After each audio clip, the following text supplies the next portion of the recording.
This is a fragment of an ancient Greek inscription that was found in the cargo hold of a 2,000-year-old ship that sank off the coast of Israel. It's one of many fragments from dozens of amphoras that were discovered on board.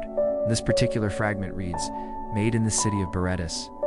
But it's not just this fragment that's important. It's where they found it that makes it so special. Because this ship, along with its amphoras, was discovered by Israeli archaeologists earlier this year at the bottom of the Mediterranean. And the location of the wreck suggests that this ship traveled along a trade route that connected the Romans to some of their most valuable resources in the ancient world. Hi everyone, welcome to my channel. Today we're going to track the path of Roman trade and see what this new discovery reveals about a little-known trade route that may have been one of Rome's most important. As always, there are a few ways you can help us grow. We would really appreciate if you could leave a like or a comment down below. But most of all, thank you for being good people. Now let's get to the video. The wreck site was discovered in April 2022 at a depth of around 390 feet or 120 meters off the coast of the Israeli port city of Hadera. And the team has estimated that the ship likely sank sometime during the 1st century AD, based on the style of pottery found on board. At the time of this discovery, the team had already identified over 1,200 fragments of amphoras that were once filled with oil. Most of these amphoras were stamped with the letters LVP, which stands for Lune Vinum Potable. This stamp signified that the amphora met Roman standards for quality and assured consumers that the oil inside would be of the highest quality. They also believed that these amphoras were originally filled with olive oil, which was used throughout the Roman Empire for both cooking and as a fuel source for oil lamps. But the inscription that caught the attention of researchers was found on the base of a different type of amphora. These amphoras had a narrower neck than the others and were marked with a stamp that read Berettas, indicating that they were made in the ancient Phoenician city of Berettas, modern-day Beirut in Lebanon. The reason these amphoras were made in Berettas and not in the center of the Roman Empire is because Berettas was close to some of the best sources of a substance that it was essential to the production of purple dye. That substance was called murex, a type of sea snail that could only be found along the rocky Mediterranean coast. Murex snails were extremely difficult to harvest and required thousands of people to gather enough for even a small batch of dye. For this reason, the price of purple dye was extraordinarily expensive, and the wealth required to purchase it was a symbol of power and influence. Roman emperors and other elites would cover themselves in robes and jewelry dyed the color of royalty. But the discovery of these amphoras was only the beginning. Researchers realized they might be onto something big when they noticed that the stamps on the amphoras didn't just say Berettas, but included the name of the emperor under whom they were made. These amphoras were produced between the reigns of Augustus and Nero, roughly between 27 BC and 68 AD, and each emperor's name is dated within that range. The team believes that the fact that the names of the emperors were added to the stamps on the amphoras was a way of showing support for the emperor, while also protecting the goods from counterfeits. You know, kind of like how products sometimes include a hologram of the logo on them to prevent piracy. In total, the team uncovered 343 stamped amphoras. 252 of them bore the name of Augustus, and 78 bore the name of Nero.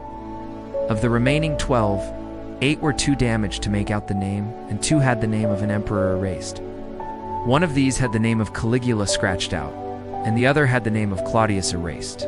Archaeologists believe that the erasures may have been done to adapt the amphoras for resale after those emperors' deaths, which occurred early in their reigns. But the presence of these erased names on the amphoras provides additional evidence for the importance of this trade route. If traders had to go back and change the names on their cargo to avoid drawing unwanted attention to themselves, then it means that this route was well known and highly trafficked, and the more popular a trade route became, the greater the risk that rival merchants or pirates would try to steal their goods. But the real question is, why did the Romans rely on a long and dangerous trade route when there were plenty of murex snails closer to home? Well, the answer lies in a legend that dates back to the founding of Rome itself. According to Roman legend, the city was founded in the year 753 BC by twin brothers Romulus and Remus. The boys were abandoned as infants and left to die on the banks of the Tiber River. But they were found and raised by a she-wolf, hence the image of the wolf in Roman mythology.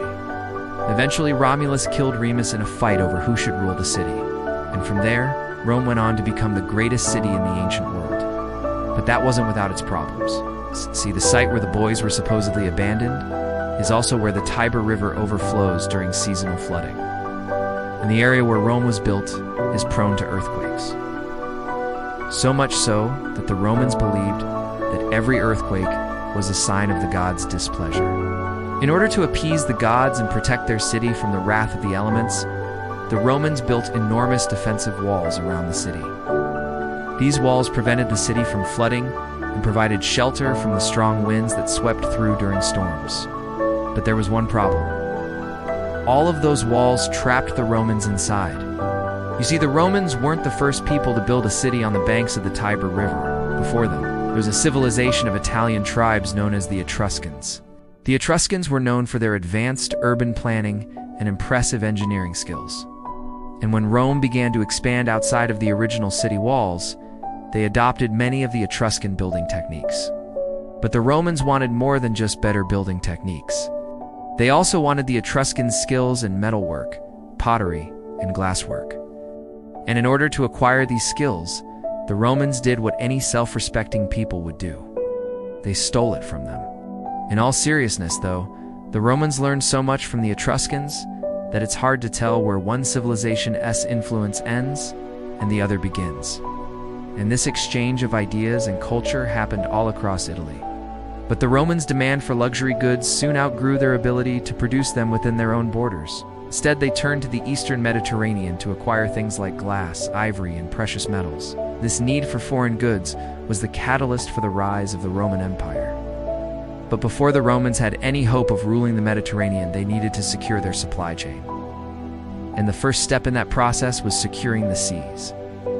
During the Republic period, Rome developed a navy large enough to protect their merchant ships as they traveled to and from the east. With naval superiority established, the Romans set their sights on conquering land. The Romans began a series of wars with the neighboring Italian tribes.